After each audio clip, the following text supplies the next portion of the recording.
கர்த்தருடைய பரிசுத்த நாமத்திற்கு மகிமை உண்டாவதாக. நாம் இன்றைக்கு நாளில் கர்த்தருடைய வார்த்தையை பார்ப்பதற்கு முன்பதாக ஒரு சிறிய ஜெபம் செய்துவிட்டு கர்த்தருடைய வார்த்தைக்கு நேராக நாம் கடந்து போகலாம். எங்கள் தகப்பனே, உம்மை ஸ்தோத்திரிக்கிறோம் ராஜா. எங்களை சிருஷ்டித்த எங்கள் சிருஷ்டிகரே, வானத்தையும் பூமியையும் உண்டாக்கினவரே, எங்கள் எஜமானரே, உம்மை ஸ்தோத்திரிக்கிறோம் அப்பா. இந்த வேளையில் உங்கள் வார்த்தையை பார்க்கும்படியாக நாங்கள் எல்லாரும் ஒரு மனதாய் உங்கள் சமூகத்துக்கு வந்திருக்கிறோம் தகப்பனே. அப்பா, இந்த வார்த்தைகளை எந்தெந்த இடங்களிலிருந்து கேட்டுக்கொண்டிருக்கிறார்களோ அவர்கள் ஒவ்வொருவரையும் நீங்கள் ஆசீர்வதித்திடுங்க. இந்த வார்த்தையின் மூலியமாய் நீர் எங்களோடு பேசுங்கப்பா. நீங்கள் எங்களோடு இடைபடுங்க என் தகப்பனே. அப்பா, உங்கள் பிரசனம் கடந்து வர வேண்டுமாய் நாங்கள் ஜெபிக்கிறோம். நீர் எங்கள் மீது வைத்திருக்கிற அந்த பிரியத்தையும் நாங்கள் அறிந்து கொள்ளும்படியாக எங்களுக்கு கிருபை பண்ணுங்க. நாங்கள் சீக்கிரத்தில் அப்பா உங்கள் வருகையில் ஆயத்தமாகி எடுத்துக்கொள்ளப்பட எங்களுக்கு உதவி செய்யுங்க ஏசப்பா. அதுபோல் எங்களுடைய வாழ்க்கையும் உமக்கு பிரியமானதாய் நீங்கள் மாற்றி கொடுங்க ஏசப்பா. நாங்கள் செய்கிற ஒவ்வொரு செயல்களும் உமக்கு பிரியமானதாய் இருக்க வேண்டுமாய் நாங்கள் ஒப்பு கொடுத்து ஜெபிக்கிறோம்ப்பா. இயேசு கிறிஸ்துவின் வல்லமையுள்ள நாமத்தினால ஜெபிக்கிறோம் பிதாவே, ஆமென். Praise the Lord. இன்றைக்கு நாளில் நம்ம கர்த்தருடைய வார்த்தைக்கு நேராக கடந்து போகலாம். இன்றைக்கு நாள் நம்ம பார்க்க போகிறதான வார்த்தை சுகத்தை விரும்புகிற தேவன். சுகத்தை விரும்புகிற தேவன். கர்த்தர் எப்பொழுதுமே நம்முடைய சுகத்தை விரும்புகிறவராக இருக்கிறார் என்கிறது குறித்து தான் இன்றைக்கு நாளில் நம்ம பார்க்க போகிறோம். வாங்க பார்க்கலாம். லேவியராகமம் 11ஆம் அதிகாரம் 2ஆம் வசனம். லேவியராகமம் 11ஆம் அதிகாரம் 2ஆம் வசனம். நீங்கள் இஸ்ரவேல் புத்திரரோட சொல்ல வேண்டியது என்னவென்றால், பூமியில் இருக்கிற சகல மிருகங்களிலும் நீங்கள் புசிக்கத்தக்க ஜீவசந்துக்கள் யாதெனில். ஆமென். லேவியராகமம் 11ஆம் அதிகாரத்தில் நாம் என்னென்ன விலங்குகளை புசிக்கணும், நாம் என்னென்ன விலங்குகளை புசிக்கக்கூடாது என்று கர்த்தர் அந்த விலங்குகளை குறித்ததான அந்த பட்டியல்களை நமக்கு கொடுத்திருக்கிறார். நாம் அனைவருமே சுகத்தோடு வாழ வேண்டும் என்பதற்காக தான் இந்த பட்டியல். இந்த உலகத்தில் அநேக விலங்குகள் இருக்கிறது, அநேக பறவைகள் இருக்கிறது. அதில் ஏன் நம்ம ஒரு குறிப்பிட்ட சில விலங்குகளை மாத்திரம் நம்ம புசிக்கிறோம், ஏன் குறிப்பிட்ட சில பறவைகளை மாத்திரம் நம்ம புசிக்கிறோம் என்றால், கர்த்தர் நமக்கு வேதாகமத்தில் கட்டளையிட்டிருக்கிறார். சுத்தமான விலங்குகள், சுத்தமில்லாத விலங்குகள் அப்படின்னு சொல்லி கர்த்தர் என்ன செய்திருக்கிறார் அப்படின்னா, அந்த விலங்குகளை வரிசைப்படுத்தி இருக்கிறார். விலங்குகளுக்கு கால்களில் விரி குழம்பு இருக்கணும், அது அசை போடுகிற விலங்காக இருக்கணும். அப்படிப்பட்ட விலங்குகளை என்ன செய்யலாம், புசிக்கலாம் அப்படின்னு சொல்லி கர்த்தர் கட்டளையிட்டிருக்கிறார். எதற்காக இப்படி பிரித்திருக்கிறாங்க? அப்போ அப்படிப்பட்ட சுத்தமான விலங்குகளில் என்னென்ன வருது? ஆடுகள் வருகிறது, மாடுகள் வருகிறது. இப்படிப்பட்டதான நல்ல சுத்தமான விலங்குகளை கர்த்தர் புசிக்கலான்னு சொல்லியிருக்கிறாங்க. ஏன் மற்ற விலங்குகள்லாம் தடை செய்யப்பட்டிருக்கிறது? மற்ற விலங்குகள் எல்லாம் அசுத்தமான விலங்குகள் என்று ஏன் வேதாகமத்தில் கர்த்தர் நமக்கு சொல்லியிருக்கிறார்? எதற்காக இந்த பறவைகள் கூட இப்படி பிரிக்கப்பட்டிருக்கிறது அப்படின்றது குறித்து நம்ம பார்க்கலாம். கர்த்தர் எல்லா விலங்குகளையும் எல்லா பறவைகளையும் இந்த உலகத்தில் உண்டாக்கியிருந்தாலும் சில விலங்குகள் மாத்திரமே நல்ல உணவுகளை சாப்பிடுகிறதா இருக்குது. சில பறவைகள் மாத்திரமே நல்ல தானியங்களை சாப்பிடுகிறதா இருக்குது. சில பறவைகள், சில விலங்குகள்லாம் இறந்த பிரேதங்களை கூட சாப்பிடுகிறதா இருக்கிறது. அப்படி சாப்பிடும்போது அது நிமித்தமாய் அதை சாப்பிடுகிற மனுஷர்களுக்கும் பல்வேறு வகையான வியாதிகள் ஏற்படும். அப்படிப்பட்ட வியாதிகள் ஏற்பட்டு அந்த மனுஷனுடைய சரீரம் சீக்கிரத்திலே கெட்டு போயிடும். சீக்கிரத்தில் அந்த மனுஷன் நோய்வாய்ப்பட்டு இறந்து விடுவாங்க. நம்மளுடைய சரீரம் தேவாலயமாக இருக்கிறது. நம்மளுடைய சரீரத்தை நம்ம கெடுத்து கொள்ளக்கூடாது. அது மாத்திரம் இல்லாமல் நம்ம வியாதிப்படக்கூடாது, நோய்களில் கஷ்டப்படக்கூடாது, நம்ம எப்பொழுதுமே சுகமாக இருக்கணும் என்பதற்காக தான் கர்த்தர் இந்த பட்டியலை வெளியிட்டிருக்கிறார்.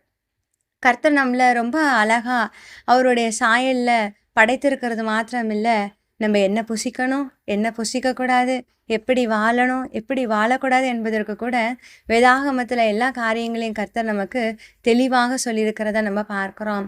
அப்போ எதற்காக இது அப்படின்னு சொல்லி நம்ம பார்த்தோன்னா, நம்ம என்றைக்குமே சுகமாக இருக்கணும் என்பதற்காக. அப்போ நம்மளை கர்த்தர் எவ்வளோ அதிகமாக நேசிக்கிறதுனால, நீங்கள் இது தான்ப்பா சாப்பிடணும், இதெல்லாம் சாப்பிடக்கூடாது, இது நல்ல உணவு, இது நல்ல உணவு இல்லை, இதனால் உங்களுக்கு நிறைய உடல் தொந்தரவுகள் ஏற்படும், இதனால் நீங்கள் மரிக்கும் சூழ்நிலை கூட ஏற்படும் அப்படின்னு சொல்லி கர்த்தர் நம்மளை என்ன செய்திருக்கிறார் அப்படின்னா, மற்ற இப்படிப்பட்ட தீய காரியங்களிலிருந்து நம்மளுடைய சரீரத்தை காத்து கொள்வதற்காக கர்த்தர் நம்மளை பிரித்தெடுத்திருக்கிறார் என்று நம்ம பார்க்கிறோம். நம்ம மேலே எவ்வளோ ஒரு அக்கறையுள்ள தேவனாக இருந்தார் அப்படின்னா, இந்த உலகத்தில் படைத்தது மாத்திரம் இல்லாமல் நமக்கு தேவையானதையும் கர்த்தர் எல்லாவற்றையுமே சிருஷ்டித்து நமக்கு எது சாப்பிடணும் எது சாப்பிடக்கூடாது என்பது கூட கர்த்தர் நம்மளை என்ன செய்திருக்கிறாருன்னா நமக்கு அந்த ஆலோசனைகளையும் தந்து ஒரு நல்ல ஒரு தகப்பனை போல நம்மளை என்ன செய்கிறார் அப்படின்னா வழி நடத்துகிறவராக இருக்கிறார். அப்போ ஏன் நான் இன்னும் சுகம் பெற்றுக்கொள்ளலை, நான் ஏன் இன்னும் பலவீனங்கள்லேயே இருக்கிறேன், கர்த்தர் தான் சுகத்தை விரும்புகிற தேவன் தானே அப்படின்னு நீங்கள் நினைக்கலாம். கர்த்தர் சுகம் நமக்கு கொடுத்து நாம் எப்பொழுதுமே சுகமாக இருக்கணும் அப்படின்னு சொல்லி விரும்புகிறார். ஆனாலும் அநேக ஜனங்கள் சுகத்தை பெற்றுக்கொள்ளாததற்கு ஒரு காரணம் இருக்கிறது. அது என்ன காரணம் என்று பார்க்கலாம். யோவான் 4ஆம் அதிகாரம் 46, 47, 48 வசனம் வாசிக்கலாம். பின்பு இயேசு தாம் தண்ணீரை திராட்சரசமாக்கின கலிலேயாவில் உள்ள கானா ஊருக்கு மறுபடியும் வந்தார்.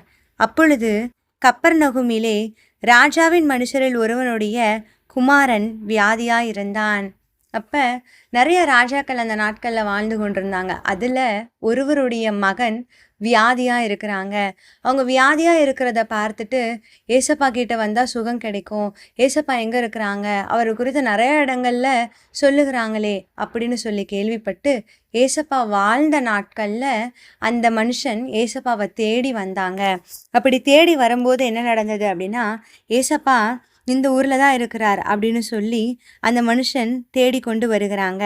அப்பொழுது இயேசு அவனை நோக்கி, நீங்கள் அடையாளங்களையும் அற்புதங்களையும் காணாவிட்டால் விசுவாசிக்க மாட்டீர்கள் என்றார். 48 வசனம், யோவான் 4ஆம் அதிகாரம் 48. அப்போ அப்படி சுகம் தேடி வந்த மனுஷனிடத்துல கர்த்தர் சொல்லுகிறார், நீங்கள் அடையாளங்களையும் அற்புதங்களையும் காணாவிட்டால் விசுவாசிக்க மாட்டீர்கள் அப்படின்னு கர்த்தர் சொல்லுகிறார். அந்த மனுஷனுடைய இருதயம் எவ்வளோ துக்கமாக இருந்திருக்கும் இல்லையா?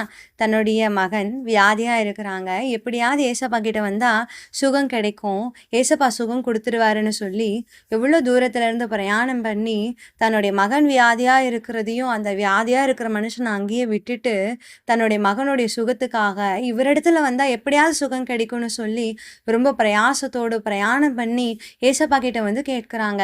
ஆனால் ஏசப்பா என்ன சொல்லுகிறார் அப்படின்னா, நீங்கள் அடையாளங்களையும் அற்புதங்களையும் காணாவிட்டா விசுவாசிக்க மாட்டீங்க அப்படின்னு சொல்லிடுறாரு. உடனே அதற்கு அந்த மனிதன் சொல்றாங்க. அதற்கு ராஜாவின் மனுஷன், ஆண்டவரே, என் பிள்ளை சாகிறதற்கு முன்னே வர வேண்டும் என்றான். வசனம் 49. என் பிள்ளை சாகிறதற்கு முன்னே வர வேண்டும் அப்படின்னு சொல்லுகிறாங்க. அப்ப ஏசப்பா 50ஆம் வசனத்துல சொல்லுகிறாரு, நீ போகலாம், உன் குமாரன் பிழைத்திருக்கிறான் என்றார். அந்த நொடியிலே அந்த குமாரனாக இருக்கிறதான அந்த மகனுக்கு சுகம் கிடைச்சி விட்டது. இந்த இடத்துல என்ன நடந்தது? கர்த்தர் நேரடியாய் அந்த வியாகுலத்தோடு வந்த அந்த மனிதனுக்கு கர்த்தர் உதவி செய்து, நீ போகலாம், உன் குமாரன் பிழைத்திருக்கிறான் அப்படின்னு சொல்லி அனுப்பியிருக்கலாமே. ஆனால் கர்த்தர் அந்த இடத்துல என்ன கேட்கிறார் அப்படின்னா, நீங்கள் அடையாளங்களையும் அற்புதங்களையும் காணாவிட்டா நீங்கள் விசுவாசிக்க மாட்டீங்க அப்படின்னு கர்த்தர் சொல்லுகிறாரு. ஏன் கர்த்தர் அப்படி சொல்லுகிறாரு? உலகத்தில் இருக்கிறதான நம்ம அநேக ஜனங்கள் எப்படி இருக்கிறோன்னா, அற்புதம் நடந்தாதான் நம்புவோம், அற்புதம் நடக்கலைன்னா நம்ப மாட்டோம். சுகம் தந்தா நான் ஏசப்பாவை தேடி வரேன், இல்லைனா நான் வேற யாராவது தேடி போகிறேன், நான் வேற ஏதாவது ஒரு இடத்துல போய் நான் பார்க்குறேன் அப்படின்னு சொல்லி அநேக ஜனங்கள் நம்பிக்கையை இழந்து இலகுவாகவே கர்த்தரை விட்டு விலகுகிறவர்களாக இருக்கிறோம்.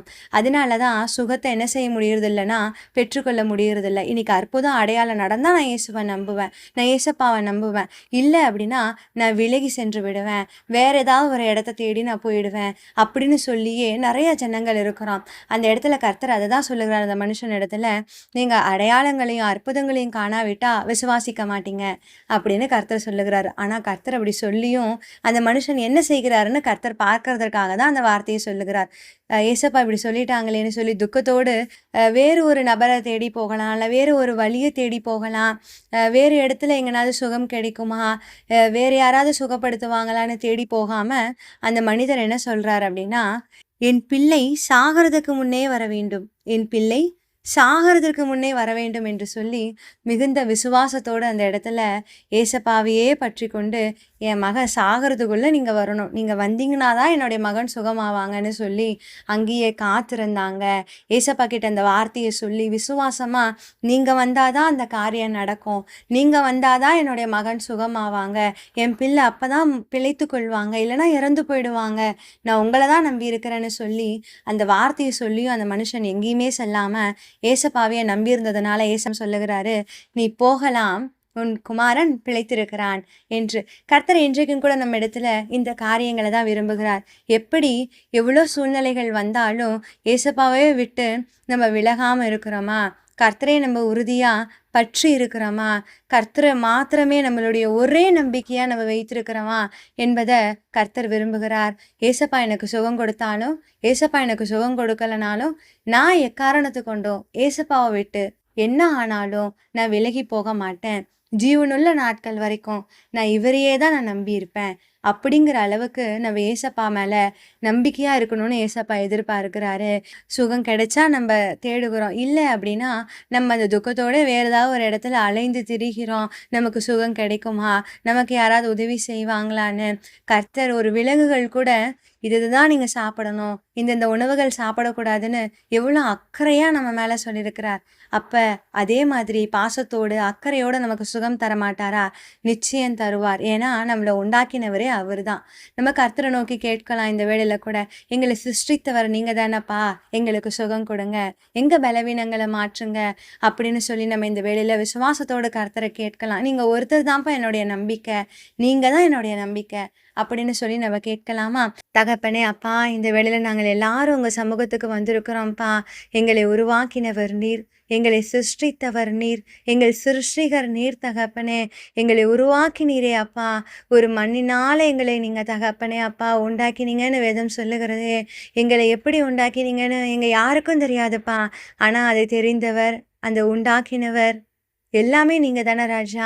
இதோ உங்க கரத்துல எங்களை நாங்கள் ஒப்பு கொடுக்குறோம். இந்த வேளையில கூட எந்தெந்த மனிதர்கள் தகப்பன்னு என்னென்ன பலவீனங்களோடு இருக்கிறார்களோ அவர்களை நீங்க சுகப்படுத்துங்க. யார் யார் எந்தெந்த இடங்கள்ல பலவீனங்களோடு தன்னுடைய கரத்தை அந்த பலவீனமான இடத்துல வைத்து ஜெபித்து கொண்டிருக்கிறார்களோ அவர்களுக்கெல்லாம் இந்த வேளையில சுகம் உண்டாக வேண்டுமாய் ஜெபிக்கிறேன்ப்பா. இந்த வேளையில இந்த வார்த்தையை கேட்கிற இந்த வேளையில அவர்களுடைய வாழ்க்கையில் இருக்கிறதான அந்த தகப்பனை பலவீனங்கள் மாற வேண்டுமாய் ஜெபிக்கிறேன்ப்பா. அந்த சுகவீனங்கள் மாறி சுகம் உண்டாக வேண்டுமாய் இயேசு கிறிஸ்துவின் வல்லமையில நாமத்தினால ஜெபிக்கிறோம் தகப்பனே. நீர் எல்லாருடைய சுகத்தை விரும்புகிறீரே, அனைவரும் சுகமாக இருக்கணும் என்பதற்காக தன்னுடைய ஜீவனையே கொடுத்தீரே அப்பா. உண்மை போல ஒரு நல்லவர் இல்லையே தகப்பனே, உண்மை போல ஒரு அக்கறை உள்ளவர் இல்லையேப்பா. எங்க தாய் தகப்பனை பார்க்கல அக்கறை உள்ளவர் நீங்க தானப்பா. இந்த வேளையில நீங்க சுகம் கொடுங்கப்பா. உங்களுடைய அன்பும் உங்க பிரசன்னமும் உங்களுடைய வல்லமையும் உம்முடைய சுகமும் ஒவ்வொரு மனுஷர்களையும் சென்றடைய வேண்டுமாய் ஜெபிக்கிறோம்ப்பா. தகப்பனே ராஜா, எவ்வளோ பெரிய வியாதியாக இருந்தாலும் நீங்கள் சுகப்படுத்துங்க.